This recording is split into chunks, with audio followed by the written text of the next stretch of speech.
What's going on, everybody? Rob here to do an update to my vinyl collection. Sorry, I still got this cold thing going. Figured I'd come in and do this real quick. First of all, I got a couple of things I picked up yesterday or day before. I stopped at another local place, found a killer find. So I'm just going to get right into this and not talk a whole lot except for what I'm talking about. First one I picked up is a band called Vendetta. No, not the German thrash band, although that would have been a great find. This is, you can find this for like $4 to $6. I've just never seen a copy in this good condition. It's from like 1982 or 3. 1982. This is like pre-hair metal almost. I don't know how to classify them. Sounds a little bit like Mark Storas from Crocus, a little bit. I don't know what you would call it. I consider it like hard rock with a lot of melody. It's kind of like that early Y&T a bit. It's hard to categorize. It's early. It's pre-hair metal in my opinion. 82, you know, that's when it's starting to come in basically. The big producer on this was it Maxx Norman? Yeah, Maxx Norman produced this album for them. This is the only album they ever put out. Highly recommend it if you come across it. It's pretty good stuff. I will post some links to videos for the music in my description below because I got a lot of stuff here that you may have never seen before. But Vendetta, US Vendetta. I don't know where they're based out of. I'm going to say probably the West Coast, California. I mean, they got that look. But the best songs here, in my opinion, is the lead-off track is Nighttime, which I'll probably leave that one. Jet-I Night, not Jedi Night, but Jet-I Night. Babylon Rocks. The whole album's really good. It's well worth picking up for what you... It's one of those albums you buy for a few bucks and like are kind of blown away by. You know, again... They're heavier than they actually look. It was 82. Everybody was confused about what they were wearing at that point. That's a promotional copy too. Gold Stamp promo. Which I seem to find a shit ton of them. And I know they're collectible, but I just don't care. Unless it's like a white label Judas Priest like I have. Or lyric side and then a blank side. I never understand why they do just the blank side. And again, the vinyl is a little bit dirty as I have not cleaned it yet. Epic Records. So they were on a big label, big producer, just didn't go anywhere. And I don't know why. It's pretty good for the time. If you guys know a band called Rail, kind of like that, a little White Sister-ish at times. So it's really a one-off kind of album, but it's a really good one-off kind of album. Okay, next I found, and I'm going to say this is, if it wasn't for my favorite song on the one after this, but there's some great songs on this too. Overall, this would be my favorite album, but I love the song She's Gone, which is on the one after this, which I think is called Rockin' a Hard Place, if I remember correctly. I get confused with the two after this. Bloodgood, Detonation. No, Detonation, Jesus. Great album. This has Crucify, The Messiah. My dog was outside whining. Battle of the Flesh. Great hard rock metal album. This is a little more on the, you know, non-melody side. The two after this got a little bit more melodic. I mean, it has melody. It's just more driven metal. Christian metal band, but that doesn't mean they're not good. They're pretty good. They're damn good, actually. And there comes with the inner. Comes with the inner with the lyrics. It has this little fold-out thing here, and on the front side it's about American music albums on the front of that, and then the band photo on the back with some credits. I got this a little too close to there. And then it also had the the merch thing in there, which I always love finding this kind of stuff in there. And actually, I laugh because it says, order number J is, does Ozzy worship the devil? It's a Christian perspective on heavy metal. So that was pretty cool to find that in there too. And then actually the vinyl. Vinyl, it's on Frontline, original press, all that good stuff. Although there is another press. Here's with an A that I can't remember. So there's that. 2 cheapies. Okay, now this one is super rare. I didn't even have this back in the 80s. Couldn't find it then. And if you're a real Firehouse fan, you'll know what I'm going to show you right now. I cannot believe I found this in the wild. I walked in, it was sitting there. I looked at it. Yeah, it's one of those things where you look at something, you're like, no way that's here, you know? Kind of like when I found that Rest in Peace. But I would expect to find Rest in Peace before finding this album. This features 2 members of Firehouse. Basically, this is semi-pre-Firehouse. This is a band out of South Carolina, I think it is. Out of the Carolinas. And that's a band called Maxx Warrior.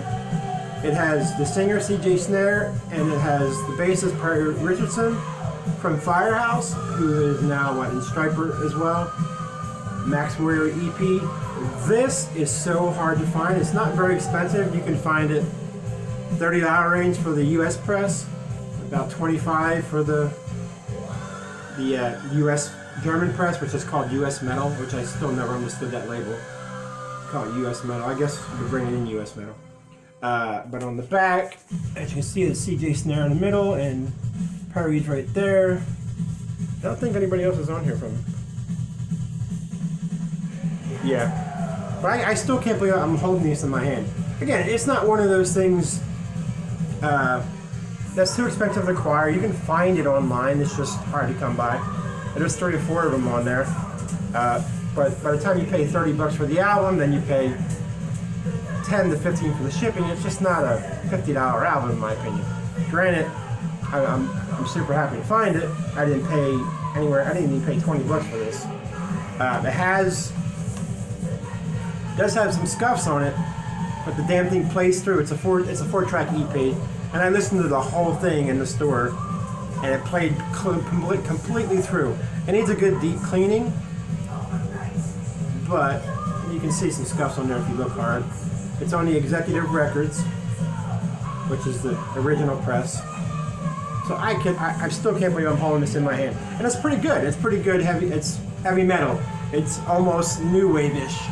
Like, it's nowhere near what Firehouse became, but really, really cool to have that.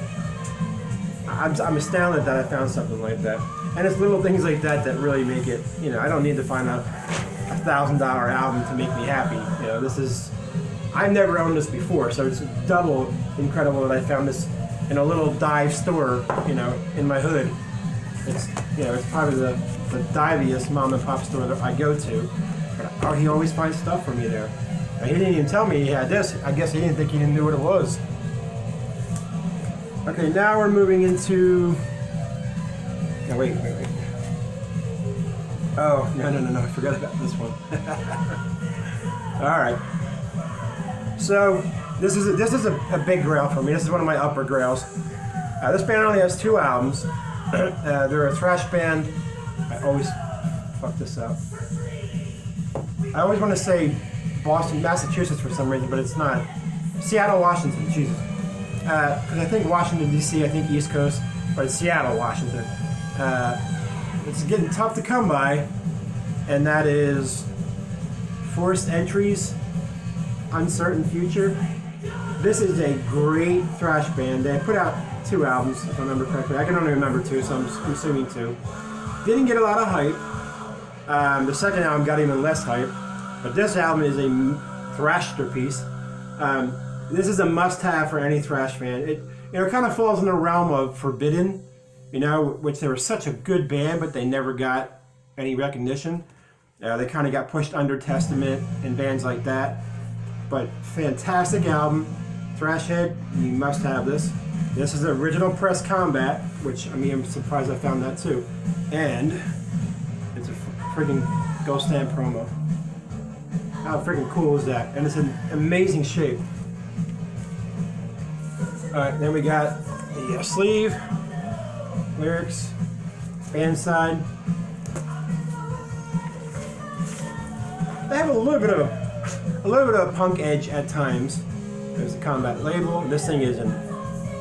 I'd say the vinyl it needs to be cleaned, obviously, but the vinyl is in near mint condition. The sleeve is VG plus easily, but really cool. That's a monster find in the wild. I mean, to find this in the wild is really, and again, fairly inexpensive for what it goes for online. What we got left here? Oh, let's go with the newbie first. I'll do that second to last. Sorry, guys. Next is, believe it or not, this is my first Halloween on vinyl. This is my very first Halloween on vinyl. Probably my favorite album of theirs, so that works better. And this stuff isn't digging. This is all from the mail stuff now. And that is Halloween's Keeper of the Seven Keys Part 2. Got this off the Facebook group for a really good price. This is an original press. Noise International US Press on RCA. I don't think there was a... Oh yeah, there was. I never even pulled out this. It has the inner lyrics, band, credits. Still in damn good shape. And then there is the vinyl. Again, still dusty, dirty. This came in this way. And again, I know I say it, but I don't clean these until after I show them. Then I clean them, unless I play them, and then I'll clean it real quick. Next is the only new thing I have in the mail, and that's Within Temptation's new one called Resist. This, like this I played obviously. This is a return to form for this, guys. The last two albums were kind of weak. After the Heart of Everything, they kind of threw that pop edge in there, which I didn't care for. Although it's still good, because she's one of my favorite vocalists of all time, Sharon Denadell. Pretty cut and dry. There's not much to it. I mean, it's, you got the sleeve, the guy on the front, lyrics on this side, black vinyl, nothing special. Kind of a boring ass centering. Doesn't seem like they put a whole lot into the vinyl. A lot of the packages they have for like CD boxes and stuff, I can really tell they put a lot into them. And this is an expensive album for what I mean. The cheapest I found this to get it here was $35. And it's the same here, just different lyrics. I'm pretty sure. Remember, it's on the same. Yep, on the same shitty centering. But it's a great album. It's definitely a return to form for the band. Over there's my pile of VCLT boxes. And finally, one of my band grails. You guys have heard me talk about this band a lot. This is one of my favorite bands that a lot of people don't know about, that should know about. And this stuff is hard to get. I got this in the US, which is even more of a shock. So I got it for a fairly good price. And that's the debut EP from Reverend, self-titled. It's got a little sticker there, but I can get that off. I just don't want to mess with it right now. Not only is it in awesome shape, again, another promo copy, which was not listed, but I will take that. So that's killer. Yeah, find these in the wild. It doesn't. I didn't find this in the wild. I got this online. Sorry. I'm still thinking of the 4th Century. Typical band collage, thrash band collage back then, and then the credits, and it does have a little tear on the inside there, but I don't need my albums in here. And it's on Carolina, there's a little press, I mean damn near mint near mint. Yeah, I mean, there's nothing on this but dust and dirt. All right, guys. Well, I'm gonna get out of here. Good timing with the album ending and just a little update. I don't like doing the long updates unless I get a lot in all at once. I like doing the 5 to 8 because you can get it done in under 15 minutes. Anyway, thanks guys for watching. Thanks guys for subbing. As always, I do appreciate it. I appreciate all the comments. I try to comment to everybody. I gotta try them out. I try to comment to everybody. I pretty much do. And I don't think I'm doing vinyl tag this year. I just have no for it. Getting a little wary with all the bickering in the VC, to be honest with you. Or whatever you want to call yourself. So I tend to not want to do that stuff anymore. And I'm not calling myself independent. I enjoy the VC. What I love the most is my vinyl, and you know, I do collect other music. But I'm just tired of hearing all the, you know, oh, I'm not in the VC, but I'll take the support from the VC, or you know what I mean. Just shut up. Just shut up and do your stuff. I usually don't like to bitch on these videos anymore, and I don't like getting caught up in drama, but I'm really sick of it. I've actually been thinking about not doing this anymore because of it. It's just annoying. There's no reason for anybody else to be trashing anybody else. If you don't like each other, you don't like each other. You move on. You don't watch. You know, I don't like getting caught in the middle of shit, and when I shouldn't be, because, you know, as I said before, your enemy is not my enemy. I mean, especially over silly shit like fucking music. If that's how you want to live it, you know, just fucking unsub me and go on. I don't care, man, you know? But it's starting to wear on me. It's starting to make me not want to do this, which sucks because I love doing this. But it irritates me anymore. And, you know, I don't say anything because I just don't want to, you know, I don't want to, again, because I don't want to do what they're doing, you know what I mean? And it just pisses me off when somebody gets upset because something somebody did to them, and they're turning around and doing the same thing to everybody else. That's double standard. It's hypocritical, and I hate that shit. This is why I don't talk to many people in real life. I just don't like bullshit. Life's a bitch as it is, and we just don't need it. That's my grandstand for the night. Y'all have a good night, and we'll catch up real soon.